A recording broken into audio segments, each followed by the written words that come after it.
कैसे उसने एक गोली में मेरी सारी जिंदगी खत्म कर दी है। जब तक मैं हम्माद की मौत का हिसाब नहीं लूंगी ना, मुझे सुकून नहीं मिलेगा। मेरी लालच ने मेरी जिंदगी तबाह कर दी, मेरी आने वाली औलाद की जिंदगी भी तबाह कर दिया, क्योंकि उसका बाप तो कातिल है। अगर तू हारा ना तो वकालत तो छोड़, किसी को मुंह दिखाने के लायक नहीं छोड़ूंगा मैं। अस्सलाम वालेकुम नाजरीन। तो नाजरीन, ड्रामा सीरियल तिनके का सहारा में आप लोगों को बहुत ज़्यादा ज़बरदस्त आगे आने वाले एपिसोड में बहुत ज़्यादा इंटरेस्टिंग सीन देखने को मिलेंगे। जैसे कि आप लोगों को यहाँ पे दिखाया जाता है कि कुछ चंद एपिसोड में यहाँ पे हमाद की मौत दिखाई गई है, और हमाद की मौत के बाद सबसे ज़्यादा जो नुकसान हुआ है वो कदर का हुआ है, क्योंकि हमाद की जो भाभी है वो अब कदर को सुख का सांस नहीं लेने दे रही, हर बात पे कर रही है कदर की तजलील। और यहाँ पे कदर से पेपर भी ले लिए गए हैं जायदाद के उसके, उसको ये बोल के कि जब हमाद नहीं रहा तो हमाद की हर चीज़ पे उसकी माँ का हक है। तो कंफर्म किया जाता है कि जो जायदाद है वो हमाद के ही नाम है। उसके बाद उससे पेपर्स ले लिए जाते हैं, और यहाँ पे कदर को एक वाइट कलर का सूट दिया जाता है, वाइट ड्रेस दिया जाता है, जो कि कदर को कहा जाता है कि अब तुम हमाद की बेवा हो तो तुम यही कपड़े पहन सकती हो और यही डिज़र्व करती हो। इसीलिए कदर को वाइट सूट दे दिया गया है, और कदर के जितने भी कपड़े थे वो सारे इन्होंने ले लिए। और यहाँ पे आप लोगों को दूसरी साइड पे दिखाया जाएगा, दुर्या जो है वो अपने माँ बाप के घर है।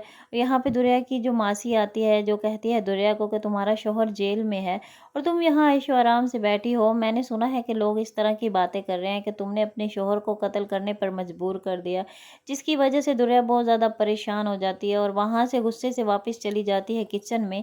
और यहाँ पे दुर्या की जो माँ है वो कह रही है अपनी बहन को कि कम से कम उसके सामने तो ऐसी बातें नहीं करो, उसके सामने ये बातें ख़त्म कर दो।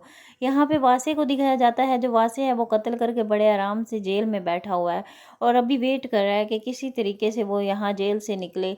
वो समझता है कि पैसे से हर चीज़ ही हो जाती है, इसीलिए वो कोशिश कर रहा है कि पैसा लगाकर जेल से निकला जाए। और उसका जो साथ है वो दे रही है उसकी बहन अदीला, जो कि पहले तो बहुत ज़्यादा उसने मतलब वासे के कान भरे दुर्या के खिलाफ, जिसकी वजह से सीधा सीधा जाकर उसने वहाँ पे फायरिंग कर दी। हो सकता है अगर ये इतने ज़्यादा कान नहीं भरती वासे के तो शायद भाई वो फायरिंग नहीं करता वहाँ पे जाकर और आज जेल में नहीं अपने घर में होता। तो इसका भी पूरा पूरा हाथ है अपने भाई का वो भड़काने में और अपने भाई को जेल पहुंचाने में। अब ये कोशिश करेगी कि इसका भाई जो है वो किसी तरीके से बाहर आ जाए। और दूसरी साइड पे आप लोगों को यहाँ पे इंटरेस्टिंग सीन में ये दिखाया जाएगा कि जो वासे का बहनोई है वो हो चुका है बिल्कुल बेईमान। अदीला का जो शौहर है वो नहीं चाहता कि वासी किसी भी तरीके से अब जेल से बाहर आए, क्योंकि वासी के जेल जाने के बाद सबसे बड़ा फ़ायदा है वो जो इसी को हुआ है, जिसको वासी की बैठे बैठाए कुर्सी भी मिल गई और वासी की पूरी जायदाद भी मिल गई और उसका घर भी मिल गया, जिसकी वजह से वो चाहता है कि वासी जो है जेल में रहे।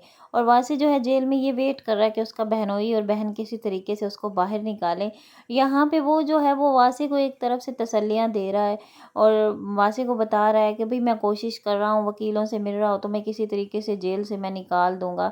और अदीला के सामने भी वो बहुत ज़्यादा शरीफ बन रहा है, लेकिन अंदर से जो उसके इरादे हैं वो बिल्कुल भी नेक नहीं है। अंदर से वो यही चाहता है कि वासी जो है वो जेल में रहे और वासी की पूरी जायदाद पे वो करे आयश और वो सारी चीज़ें उसकी हो जाएं, जिसकी वजह से वो बेईमान इंसान अब कोशिश करेगा फुल के वासी किसी तरीके से बाहर ना आए।